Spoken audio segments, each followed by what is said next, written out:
In the year of our Lord 1930, over 80% of the population of Dallas, Texas consisted of white people, or as deacons at Woke United Methodist would classify it as, the white man. 80 years later, the Caucasian population in Dallas had fallen to 50%, and by the year 2020, it had fallen under 30%, which I guess is great news for Elizabeth Warren because her pretend sister Sacagawea no longer feels marginalized while traversing through Dallas. Now, according to some in the media, the increased diversity in Dallas could be caused by white flight. The media will claim that the white exodus in Dallas is due to the fact that the city has become more racially diverse. Now, in all fairness, that might be true, but maybe, just maybe, the exodus in Dallas can be explained by people of all races not wanting to be represented by Jasmine Crockett. Hey, it's me, Jazzy C! This morning on the second channel, we talked about Mike Wilbon destroying mainstream sports media. Mike Wilbon was complaining about the lack of real journalism in sports media. Many people believe that ESPN has become nothing but a clickbait factory. Now, to their credit, if their goal is to generate views by baiting people to click on a video, ESPN has definitely become masturbators. But another problem at ESPN, and this really is a problem throughout the mainstream media, and it's damn sure a problem on social media, every day we are bombarded with a complete lack of authenticity. I remember several years ago, my wife was thinking about deleting Facebook, which she eventually did. She had noticed at the time that scrolling through Facebook was affecting her mood. We were talking about it one night as she was complaining about it, and I told her that nothing on Facebook is real. Nothing on Instagram is real. You're only seeing what people want you to see. You see pictures of a nice, happy family, when the reality is, as soon as the husband who prefers she/her pronouns leaves for work, the wife with a 5 o'clock shadow, she is banging the Pepperidge Farm guy. Throughout the day today, a clip of Monica McDougal from ESPN has been circulating on social media where she is accusing little girls of supporting Caitlin Clark because she is white. Does Monica McDougal actually believe this? Probably not. But the reason that she says things like this is because it provides the attention that she desperately desires.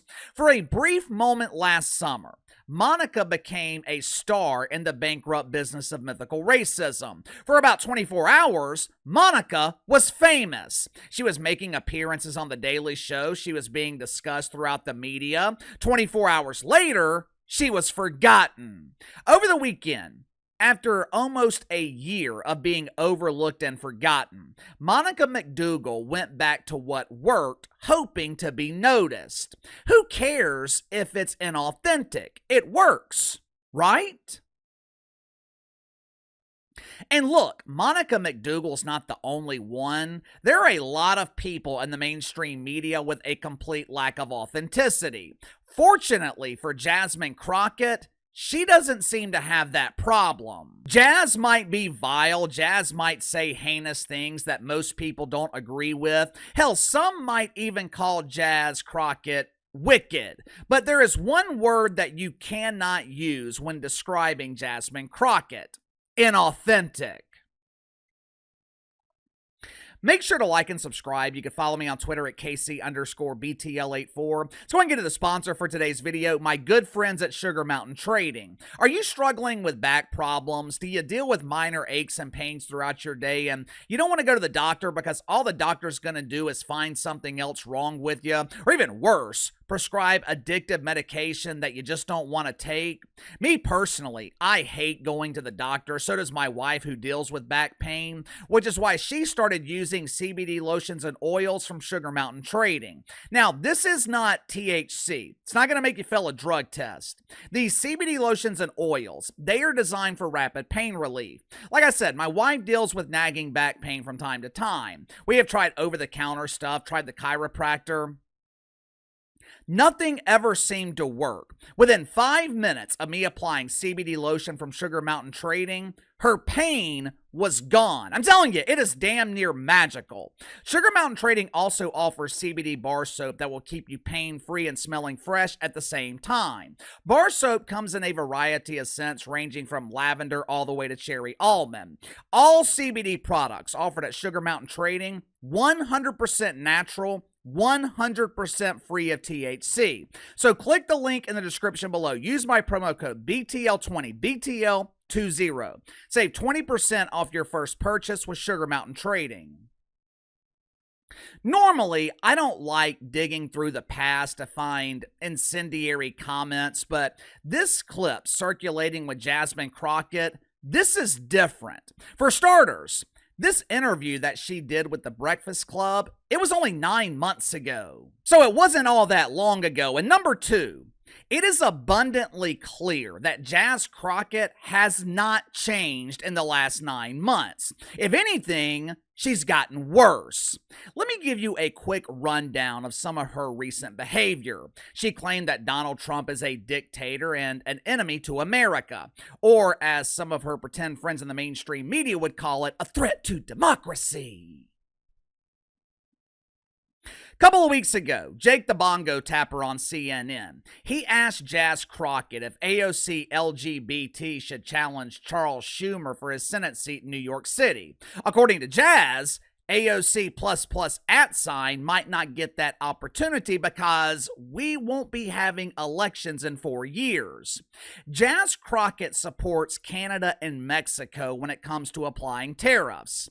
Those are some of her PG-rated musings. Some of her other material, it is intended for mature audiences. Watch it for yourself. I am tired of the white tears. The only people that are crying are the mediocre white boys that have been beaten out by people that historically have had to work so much harder. It is not a criminal violation to enter the country illegally. I think that you punch. I think you punch.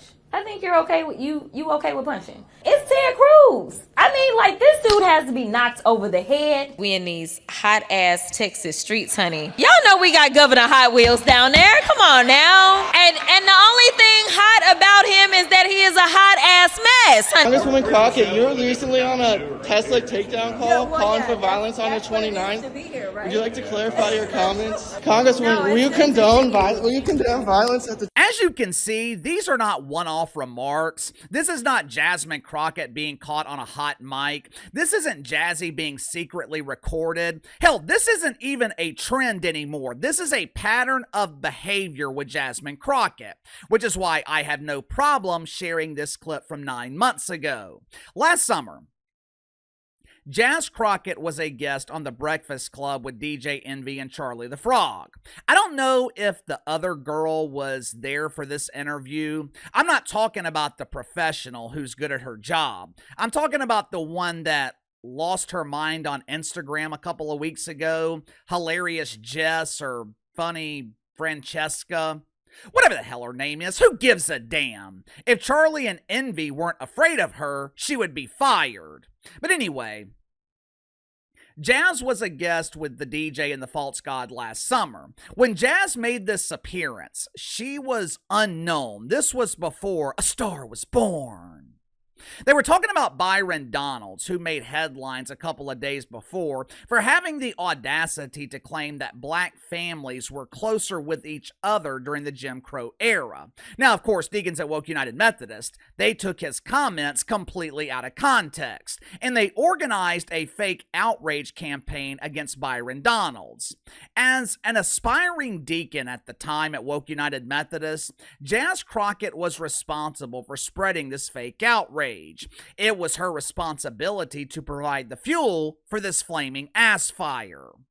Watch for yourself. Some of our skinfolk who definitely are not our kinfolk, such as Byron Donalds, the fact that you sitting around talking about life was better under Jim Crow? Like, is this because you don't understand history? Or literally it's because you married a white woman and so you think that whitewashed you? I'm not really sure, like, what it is. Well, but you couldn't I even be married to a white woman under Jim Correct. Crow. Correct. And it took Joy to call him out. So I'm like, bruh, like, what are you talking about? Like, what are you saying? Like, he just out here, you know, I feel like they give him his talking points and he's like, yes, massa. This has always been one of my problems with The Breakfast Club. When the show was in its prime, I used to watch DJ Envy and Charlemagne all the time. Breakfast Club, I thought, was great when Charlemagne was pressing celebrities or making them uncomfortable by asking tough questions. But The Breakfast Club, they've never been good when it comes to interviewing politicians because they don't do their homework and they have no idea most of the time what the hell they're talking about. All they had to do here was play the clip of Byron Donalds to prove that Jasmine Crockett was taking him out of context. Instead, they do a disservice to their audience by essentially letting Jasmine Crockett lie. And look, if they weren't comfortable playing the clip, they could have just asked a simple follow-up question. Since Jazz was talking about something called whitewashing, which I guess is the scientific term used by doctors at Woke Memorial Hospital when a black person marries a white person. Since Jazz was condemning Byron Donalds for, I guess, turning his back on his race, how come Charlemagne didn't ask her about AOC or Don Lemon? What about cackling Cam Harris, who was married to some doofus named Doug? I mean, it doesn't get much wider than Doug.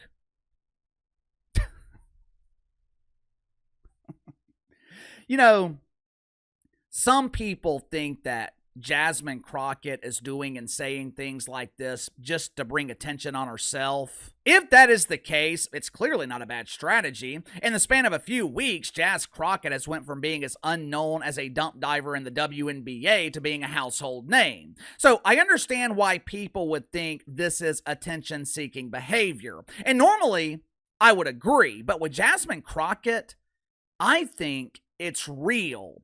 I think she's being authentic. I think this is who Jasmine Crockett is. And look, I actually respect her for it. I respect Jasmine Crockett for her willingness to be honest. I would much rather someone show me exactly who they are. I always said this same thing about the Wicked Weave Joy Reid. I never agreed with Joy Reid, but I always respected her authenticity. You know, there's a famous saying from Maya Angelou: when someone shows you who they are, believe them the first time. Maybe voters in Dallas weren't paying attention when Jasmine Crockett was elected in 2022 and 2024, which is understandable. Most people aren't paying attention when it comes to who is representing them in the House of Representatives. But now, there is no excuse. Jasmine Crockett has received national media coverage for the last 6, maybe even 8 weeks. And Jasmine Crockett has shown you exactly who she is. The question is, will the people of Dallas do anything about it when she is up for re-election next year? You tell me. Also, is Jasmine Crockett being authentic? Is this who she is? Or is she doing all this for attention? Let me know. Sound off in the comments below. Best way to contact me is through email, btlkc84@gmail.com. I'll see you guys tomorrow.